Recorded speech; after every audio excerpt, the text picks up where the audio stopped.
Have you ever played a video game so deeply hypnotic that when you finally walked away, you forgot your own name? They said that it's the most dangerous video game ever created, and can a simple line of arcade code be weaponized to erase human memory? It sounds like a glitch in reality, a nightmare pulled from a fever dream. But in the autumn of 1981, it was the terrifying truth behind a mysterious black cabinet that appeared in the shadows of Portland. This is a story about the machine that shouldn't exist, an urban legend that refuses to die. And it forces us to ask one haunting question. What is the most dangerous video game ever created? To find the answer, we have to go back to the Pacific Northwest in 1981. Picture a city perpetually trapped under a heavy, suffocating blanket of gray clouds and freezing drizzle. For the teenagers growing up there, the streets offered nothing but cold rain and boredom. Their refuge was found indoors, inside the damp, dimly lit caverns of the local arcades places, with names like the Coin-Op Cave or the Electric Palace. The air in these places was thick and heavy. It was a suffocating cocktail of cheap floor wax, stale popcorn, damp wool from rain-soaked jackets, and the nervous, metallic scent of ozone radiating from rows upon rows of overheating electronics. The room was a dark labyrinth, illuminated entirely by the harsh, strobing neon glow of cathode tubes. It was a deafening cacophony of electronic noise. You had the waka waka waka of Pac-Man, the explosive thrusters of asteroids, and the relentless alien march of space invaders. For the kids of that era, the arcade wasn't just a weekend hangout. It was an absolute sanctuary, a proving ground, a place where you could conquer digital worlds, establish your dominance on a high scoreboard, and escape the mundane reality of the suburbs, one quarter at a time. But in October of 1981, something new was dropped into this neon-soaked ecosystem, something entirely alien. It didn't have a flashy, colorful cabinet. It didn't have vibrant, cartoonish artwork of spaceships or dragons plastered on its sides to draw the eye. It was just a stark, brutalist monolith of matte black wood, sitting quietly in the darkest, most neglected corners of the room. It seemed to absorb the light around it. The only identifying mark was the marquee at the very top. Written in a sharp electric green, almost clinical font, was a single word: Polybius. No one saw them delivered. The arcade owners, when pressed, couldn't remember signing an invoice or a manifest for them. The machines just materialized overnight, like dark sentinels dropped into the innocent, chaotic world of the early 80s. But the complete lack of advertising or fanfare didn't matter. Within days, the lines to play Polybius stretched out the doors and around the rain-slicked blocks. It wasn't like the other games. It wasn't about shooting falling aliens or eating pixelated dots in a maze. Those who played it struggled to even articulate what the objective was. The screen was a chaotic, mesmerizing vortex of abstract, vector-drawn geometry. Vivid, impossible colors pulsed and rotated at speeds that violently pushed the limits of the human eye. Tesseracts folded into themselves, spirals spun into infinite depths. Players reported a visceral feeling of falling forward, physically tumbling into the screen.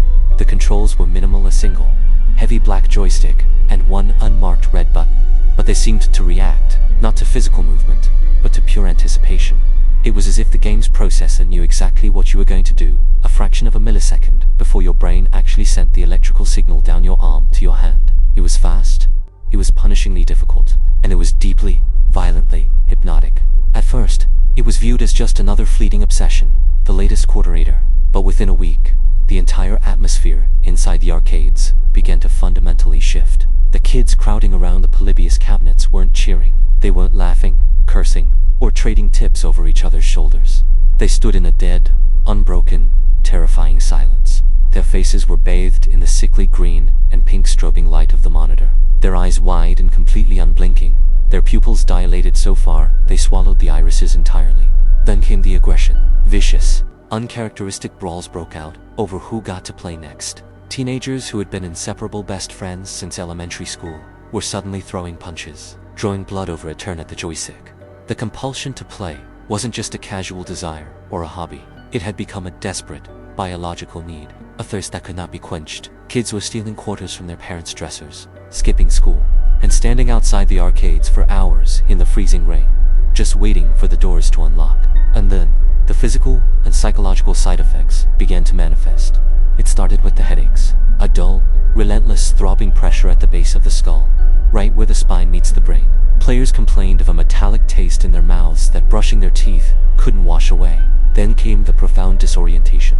Kids would step away from the black cabinet after a marathon session and wander out into the street, completely lost. They forgot where they had parked their bikes, They forgot what street they lived on.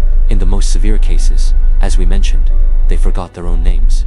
A localized epidemic of amnesia swept through the Portland youth like a highly contagious digital virus. But the memory loss, terrifying as it was a mercy compared to what happened when the sun went down.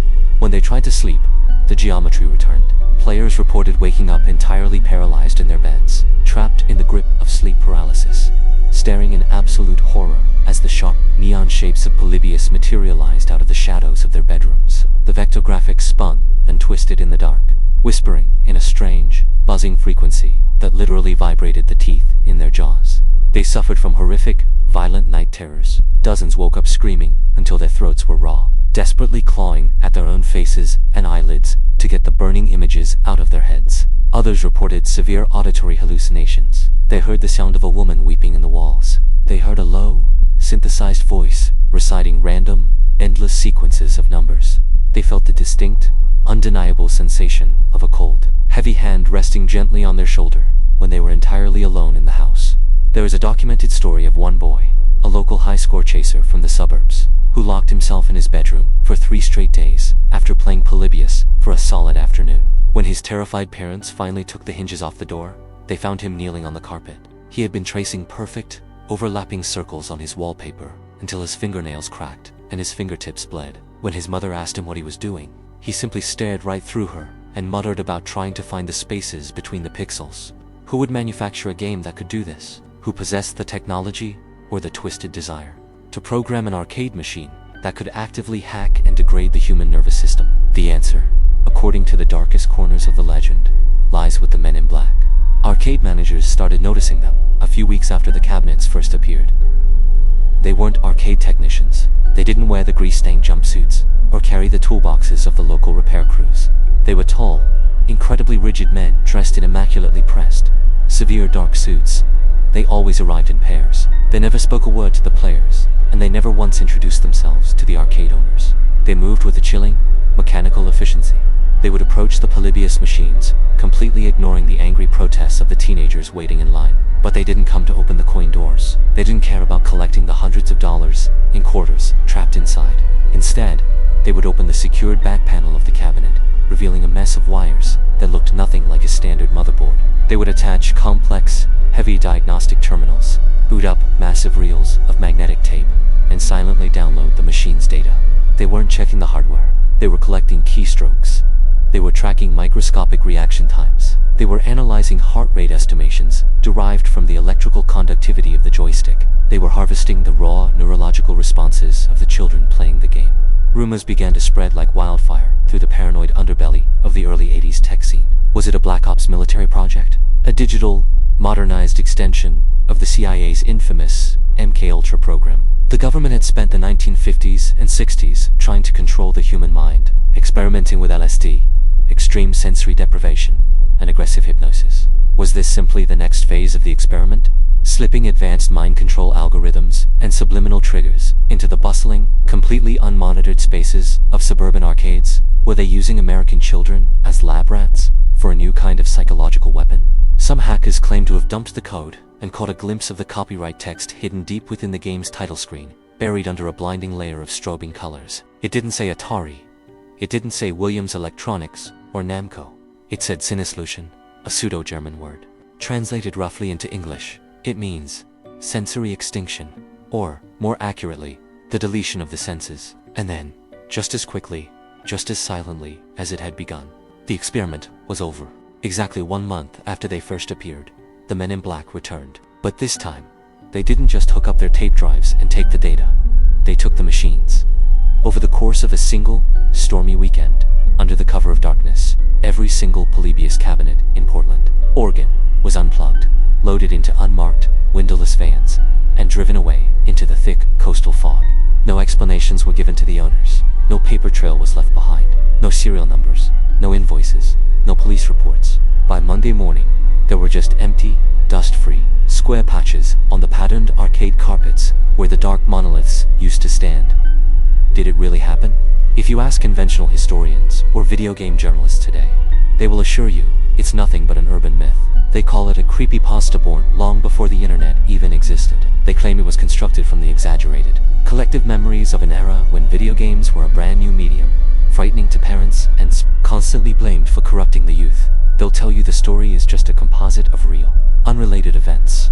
A kid who had a verified epileptic seizure while playing the game Tempest, combined with actual FBI raids on local arcades that were suspected of running illegal backroom gambling rings. They will confidently tell you, on the record, that Polybius never existed. But if you dig deep enough into the local history of the Pacific Northwest, if you find the right people, men and women, who are now well into their late 50s, people who spent their formative years hiding in the dim, neon-lit corners of Portland, you will see the truth in their eyes. You sit them down, you offer them a coffee, and you ask them about the unmarked black cabinet. They might try to laugh it off at first. They might tell you it's a silly ghost story. But watch their hands. Watch the way their fingers immediately begin to tremble. Watch the way their gaze inevitably drifts away from you, staring nervously toward the darkest shadows of the room. They remember the blinding, strobing lights. They remember the impossible, pulsing geometry dragging them into the screen. They remember the terrible, metallic hum, and the distinct sound of the men in black moving quietly in the shadows, directly behind them while they played. The arcade machines may have been hauled away in the dead of night, decades ago. The physical hardware is likely buried in a landfill, or locked away in some subterranean government vault. But whatever algorithm, whatever digital virus, those screens burned into the developing minds of those children, it never really left them. It's still there, hiding in the deep, dark, unmapped corners of their brains, spinning, pulsing, running its endless loops in the background of their subconscious, just waiting for someone, or something, to press start. Some secrets are meant to stay buried, but we'll keep digging regardless. If you have your own theories on this case,